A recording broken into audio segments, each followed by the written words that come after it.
All right, so I'm going to turn this over to Dr. Anasia to go with our third and final article for tonight. All right, for our final article, landmark article on pelvis, we've got Dr. Claude Sagi, who's going to be talking to us about examination under anesthesia for pelvic ring injuries. Dr. Sagi is at University of Cincinnati, and Adam was kind enough to do the interview. We'd like to welcome everybody to the AO Journal Club.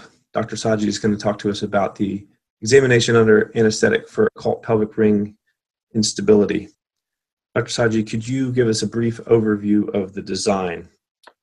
Well, the impetus for the study was born out of another paper that we wrote, and something that we noticed in there was that there was in fact a higher rate of symphyseal plating failure and loss of reduction if people presented with certain radiographic features, and felt that that might in fact be a marker for more instability than we theoretically or historically have attributed to the Young Burgess classification scheme. Sometimes when you clamp the symphysis, it comes together perfectly. And sometimes when you clamp the symphysis, it comes together and you can't internally rotate it anymore, but one pubic body is a little higher than the other, one is a little more posterior than the other maybe, or both. And you know, this is kind of one of these peculiar findings. It's like, well, what's going on here? So there's multiplanar instability involved in that. And so the study was designed to try to take a look at all these fractures, and the injuries primarily are the B type. Is this huge gray zone where I think that there's such a wide spectrum that we sought to investigate a little bit more with the whole concept of this examination under anesthetic. The series of views and maneuvers that we described and performed was basically based off of how we conceptualized our injury based on the Young Burgess classification, which is a mechanistic type classification, you know, to somehow try to elucidate all of that together at the same time. So trying to compress on the trochanters, internally rotate the legs, or the next one where we have the patient frog leg. The figure where we are shown doing the push and the pull, the whole reason we added this to it was because of what I referenced earlier on that symphyseal plate study. That's what I think we're trying to figure out here, is this asymmetry with one pubic body relative to the other. And we do a push-pull, which in theory is simulating weight bearing. So the point was to take a bunch of B-type fractures that we're going to fix and see if in fact they move. The one caveat to that is the APC1, which isn't really technically a B-type fracture, I guess. The reason we included APC1s was because we felt that, well, I bet you there's a bunch of APC1s that are actually truly APC2s if we want to think and box things that way. What were the main results? Were you surprised in any way about what you found? One is that, in fact, there are APC1s that are really APC2s. There are fractures that come in that look really stable, but in fact are much more unstable than they appear. You know, we talked about in this paper about this APC 2A and 2B. One of the things we found is that there are some that externally rotate and there's no flexion and extension, but there are some that externally rotate and there is flexion and extension instability. And I think that those two are very different. They're very different animals. So the question is, well, do you have to treat those differently than the ones that do have flexion, extension, and stability? And I think the other thing that was interesting that kind of came out of the EUAs was this whole concept of the occult LC3 that we're all familiar with. It. You know, you start to examine some of these and you've got a lateral compression, but lo and behold, actually the contralateral SI joint is actually unstable a little bit. The EUA can help elucidate some of these occult LC3 fractures in addition to the just the plain lateral compression. And I left the lateral compression, which is where it just came to with the pictures here. I left that for last to discuss, I think, because you've got, I think, the greatest gray zone and controversy associated with these ones. And I still have people, complaining about this and criticizing it. Everything that we did, especially for this, was completely arbitrary. We had to define something. We had to have something to kind of move off of, And, the paper that Bruce, Sims, and Riley put out with regards to complete or incomplete, that really kind of opened up a whole new area, too, of thinking, So we kind of took that concept and applied it to the LC ones and say, okay, here's a batch that now we're going to EUA, because there are some that look exactly the same. They have minimal displacement. Maybe it's a complete sacral fracture, but there's really no displacement, and there's not a lot of residual deformity.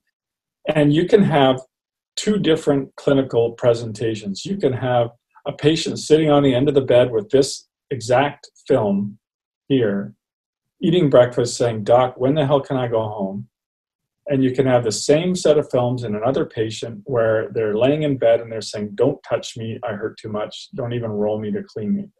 These things can present clinically in different ways. And I think this is where it helps us to say, okay, maybe this person who's having more pain than we really think they should have, maybe they benefit from something like an EUA or a variation on that theme. In terms of trying to decide a threshold for saying, yes, this is unstable or this is stable, how much rotation is too much rotation, how much overlap or displacement, how do you quantify it?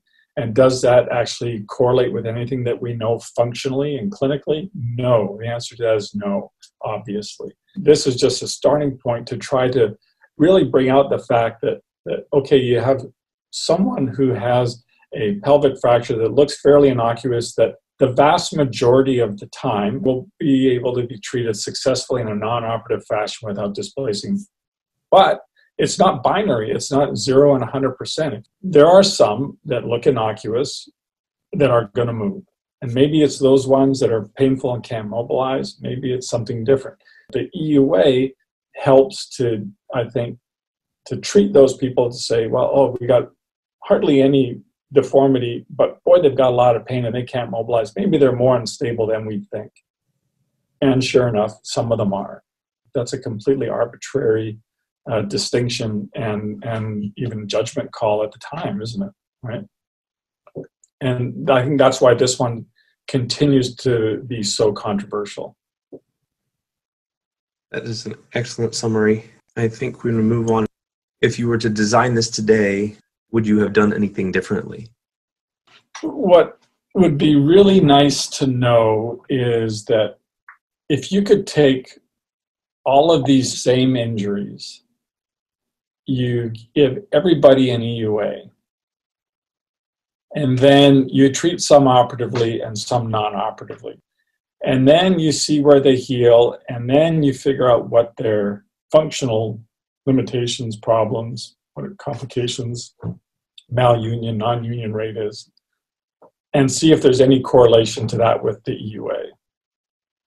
The big criticisms that I've heard about this as well, Sagi can't take everybody to the OR. Well, what about you can't give everybody an anesthetic? You don't have to give people an anesthetic for this. You can just sedate them while you do the EUA and wake them up from that if you decide not to operate, and give them a full anesthetic if you decide to operate. But it's a real thing trying to find OR time and put this into an OR schedule. And you don't want to unnecessarily EUA and sedate and anesthetize people that don't need to do it. And so I think that to design a study now on this really would be nice to figure out who really needs the EUA.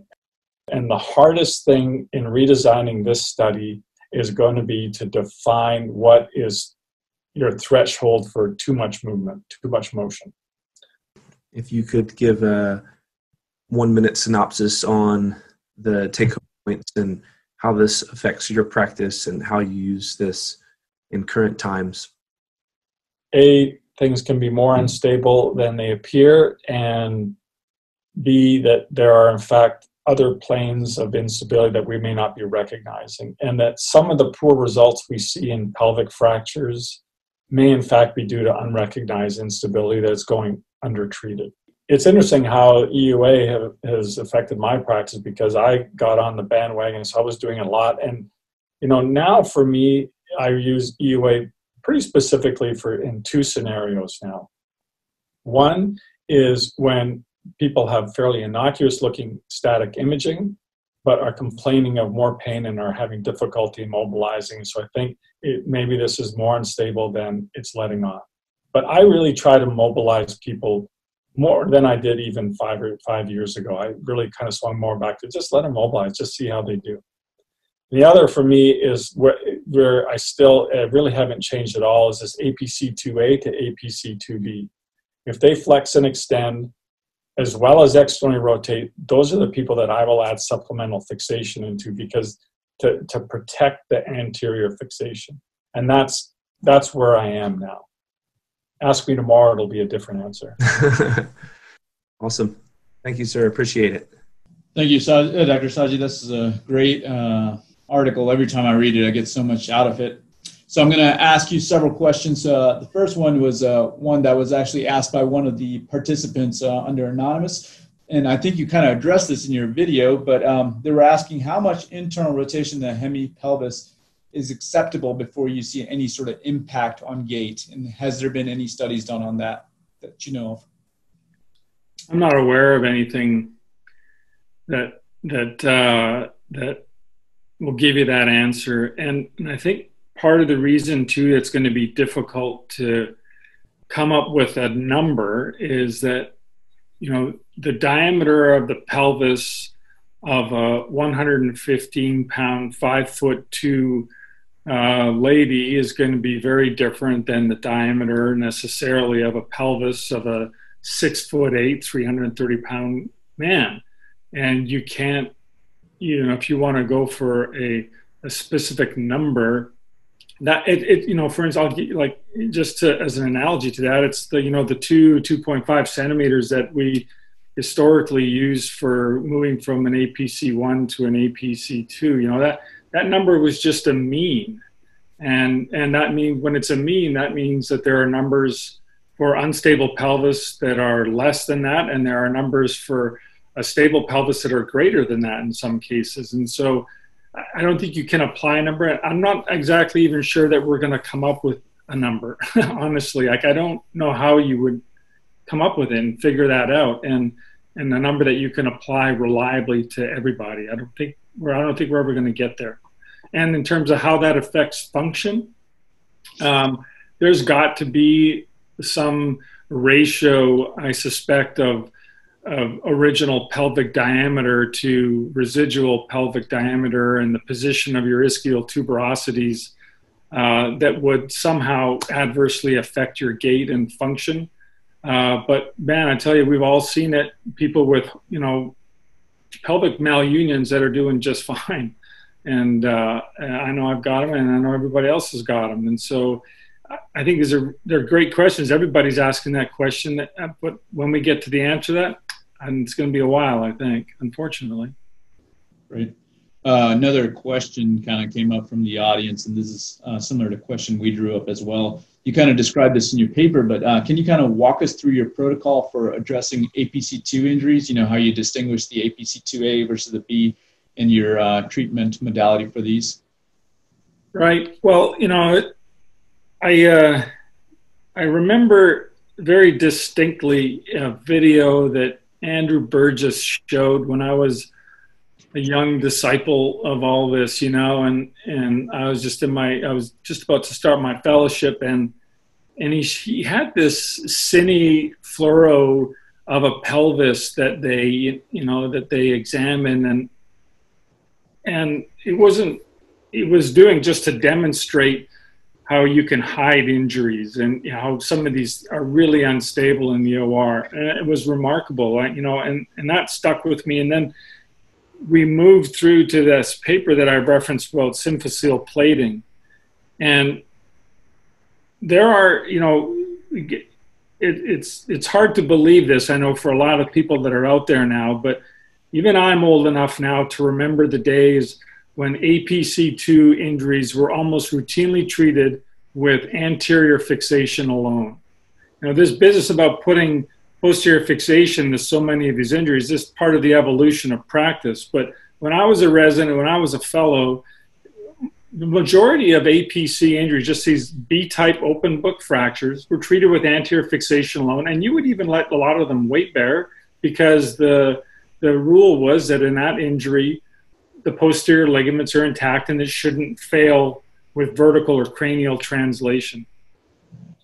But in this symphyseal, when we looked at this paper and all the different types of symphyseal plating, some symphyseal plating for these open book injuries, they did fine, and some of them failed. And the ones that seemed to fail were the ones that presented on their injury films with not just external rotation, and these are all B-type injuries, not just external rotation, but external rotation and one pubic body higher than the other. So either one is extended or one is flexed relative to the other, right? What does that mean? Well, we don't really know exactly what it means, but I think anatomically, you have to remember that the posterior sacroiliac joint ligament is an intra-articular ligament. It is not a band. It's not a tension band like the anterior SI ligament. So you can tear the anterior SI ligament, sacrospinous, sacrotuberous, and I think we always assume that the posterior SI ligament is intact when we have that injury pattern.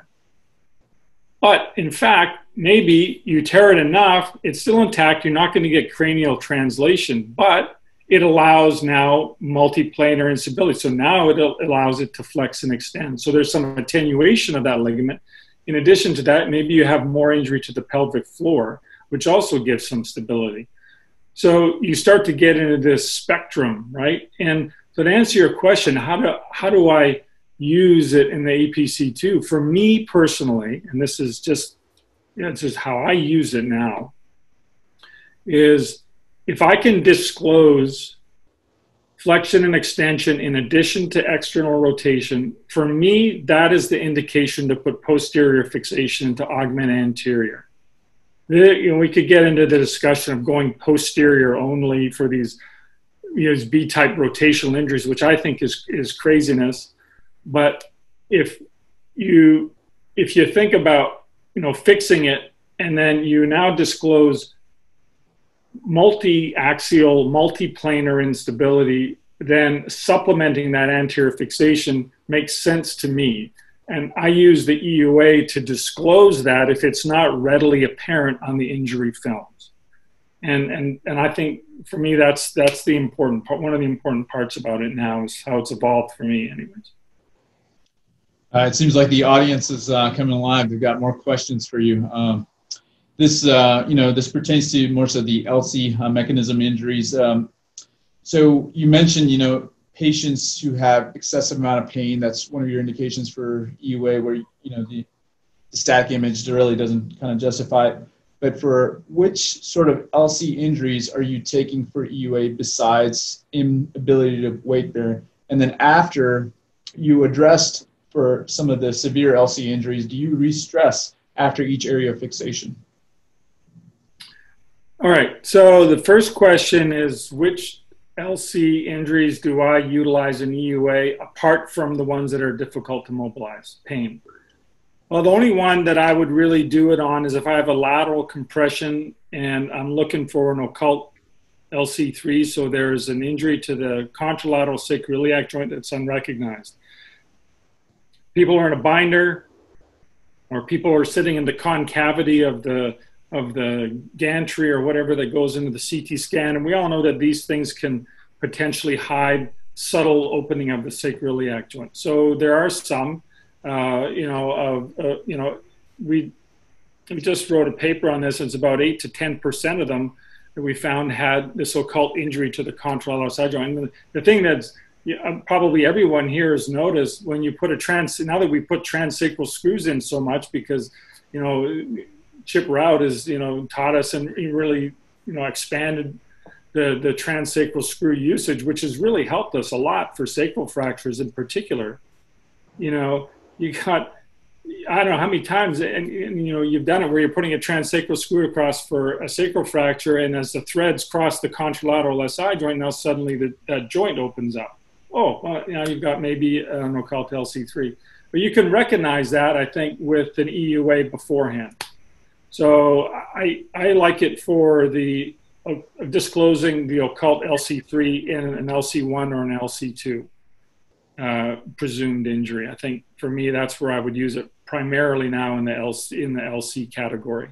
Yeah. For a LC2 injury, if you've stabilized the crescent component, the sacral fracture, do you re-stress the anterior component before you try and address it, or do you just go ahead and address the anterior component?